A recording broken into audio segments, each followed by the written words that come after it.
J'avais cette idée que Google, Facebook, ils avaient ces technologies qui étaient capables d'aller sonder nos écrits. Donc pourquoi ne pas prendre cette technologie-là et l'entraîner pour le monde des grands projets, qu'on soit capable en fait de savoir où sont les problèmes. Et l'IA en fait, ça permet vraiment de prendre de la hauteur. Chose que l'humain, on n'est pas capable de faire. Nous, on est vraiment la tête dans le guidon, quoi.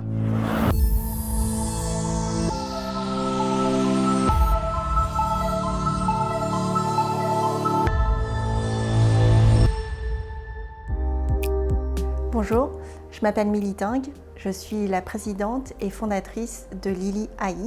Lily, c'est une start-up qui a été créée maintenant il y a 7 ans et on est dans le domaine de l'intelligence artificielle appliquée aux grands projets. Précédemment à Lily, je travaillais pour SNC-Lavalin, qui est le leader canadien dans le domaine des grands projets. Moi, ma grande spécialité, c'est vraiment tout ce qui est Excel. Prendre beaucoup de chiffres, de documentation Excel, faire des petits programmes en VBA et puis produire des graphiques, du coup, que je copiais-collais sur des PowerPoint. Et puis un jour, mon grand patron est venu me voir, il est venu toquer à ma porte et il m'a parlé de 3 projets qui étaient en cours de dépassement. Du coup, on allait se faire auditer. Il m'a dit, c'est très simple, toi qui aimes beaucoup la data, on a 18 années de data, on a des emails, on a tout ce qu'il faut. Par contre, on n'a plus les humains, parce que beaucoup sont partis, ont transité le projet. Donc j'ai besoin que tu reconstitues ce qui s'est passé à partir de cette source de données qui est très abondante et très hétérogène.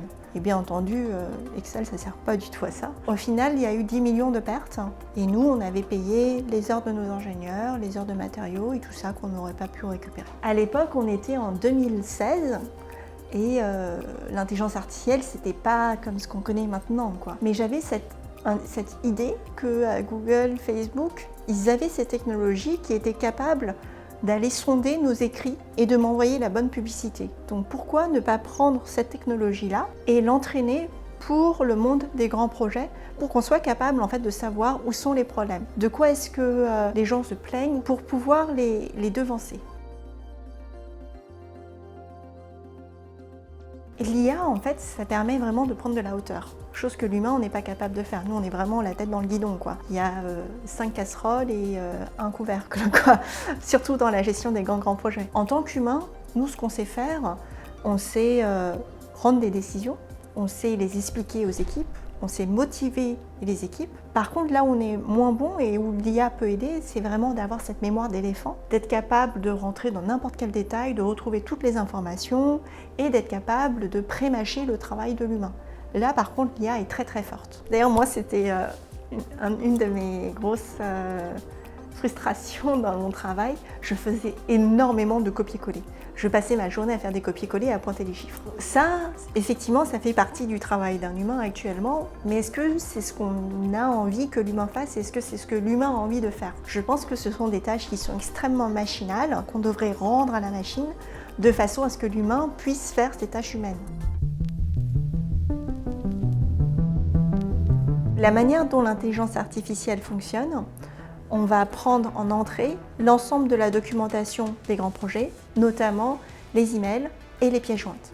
Donc on prend en fait toute cette documentation qui est très peu utilisée, on la met dans les algorithmes. On va ouvrir chacun des documents, on va sortir du coup les phrases et les phrases vont passer dans des classificateurs. Il y a des hashtags qui vont être appliqués. Du coup, on est capable de faire de la recherche et du suivi de tendances, chose que humainement, on a beaucoup de difficultés à faire parce qu'il y a des fautes d'orthographe, parce que c'est ici et là, c'est dans plein de boîtes mail. On reprend cette donnée qui est sous-utilisée et on applique l'hashtag et là, on la rend très utile pour les grands projets. Ces projets-là, c'est ceux qui façonnent profondément une société. Si on parle des aéroports, on parle des centrales, on parle des routes, etc. La particularité du coup des grands projets, c'est qu'il y a tellement d'éléments qui s'enchevêtrent que l'humain est perdu très vite. On est capable de gérer un projet même à 100 millions, même à 200 millions, mais au-delà de ça, humainement, c'est plus du tout gérable. Aujourd'hui, le constat, c'est que ces grands projets, ils échouent. Ils sont systématiquement très en retard, on parle d'années de retard, et systématiquement en surcoût. On parle de millions et de milliards d'euros et de dollars. Le rôle de l'IA, c'est vraiment de trouver les problèmes très tôt, de façon à ce qu'on puisse les résoudre avant que ça n'engendre des retards monumentaux et des surcoûts monumentaux. Les chefs de projet, eux, ils sont ravis. Parce qu'aujourd'hui, ils ne peuvent pas être en copie de tout et souvent ils découvrent les problèmes lorsqu'il est trop tard. Pour eux, c'est vraiment une manière de pouvoir avoir accès à cette information beaucoup plus tôt. La réalité, c'est que les gens qui travaillent dans les grands projets, ils sont attachés au projet. Ils ont envie que le projet réussisse. Ils sont prêts à donner leurs emails pour aider le projet, pour faire en sorte qu'on reconstitue ce qui s'est passé et qu'on soit capable de recouvrir les coûts et la marge qui a été perdue. Le secret pour nous, ça a été deux choses. Un, c'est le fait de bien expliquer. Deux, le fait de bien impliquer les personnes qui donnent leurs emails. Et trois, surtout, la solution technique, c'est le développement de filtrage hyper sophistiqué.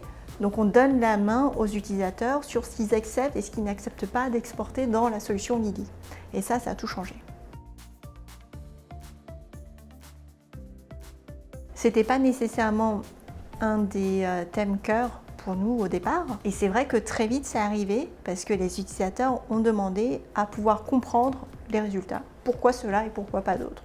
Et surtout, est-ce qu'on peut chercher par nous-mêmes? Donc on a dû mettre en place tout un tas de nouvelles fonctionnalités. Et on voit au début, les gens font surtout des recherches manuelles et puis de plus en plus assistent. L'explicabilité, c'est super nécessaire quand ça touche l'humain. Très typiquement, est-ce que cette personne, elle a le droit d'un crédit ou pas? Est-ce que cette personne, on l'accepte dans l'école ou pas? Est-ce que cette personne doit aller en prison? Tout ça, en fait, c'est des domaines dans lesquels on a besoin de 100% de transparence et d'explicabilité. Parce que sinon, on se met à reproduire les biais de la société. Ça, c'est vrai. Après, très souvent, dans la vie de tous les jours, on utilise tous de l'IA, on utilise des moteurs, on n'a pas besoin de savoir ouvrir le moteur pour conduire une voiture. Donc je pense que quelquefois, il y a quand même des demandes injustifiées en termes d'explicabilité. En France, on a des points forts que les autres pays n'ont pas. Si on investit de façon très forte, là où on est très fort déjà, du coup, chaque euro va travailler beaucoup plus fort.